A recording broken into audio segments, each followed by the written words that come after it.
Que fait-on avec une personne qui a besoin de soins d'urgence, mais qui n'a pas d'assurance ou qui pourrait même ne pas avoir l'autorisation d'être au pays? Ça s'est produit à l'hôpital de Trois-Rivières cette fin de semaine et ça arriverait plus souvent qu'on le croit. Molly Bellan.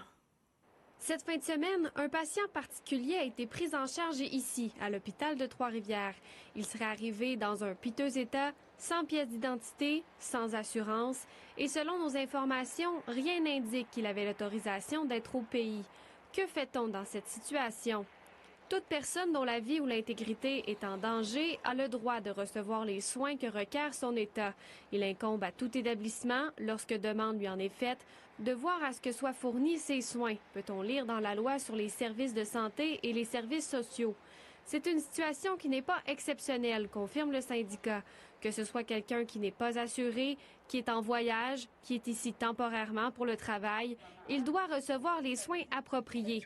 Mais c'est lors du paiement que ça se complique. Il y a un risque pour les médecins de soigner à perte.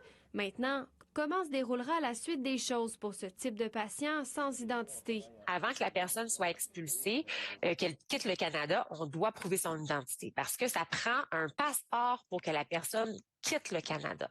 Si on n'a pas de passeport ou de titre de voyage, la personne ne pourra pas être renvoyée. Et de plus, il y a certains gouvernements qui n'émettent pas de passeport à leurs citoyens. Ils sont pas obligés. Et là, ça devient une question diplomatique. Après son hospitalisation, il pourrait être dirigé vers la détention le temps de vérifier son identité. Non pas pour le punir, mais bien pour prendre le temps d'évaluer s'il représente un danger ou de déterminer son statut au pays. Molly Bellan, TVA Nouvelles,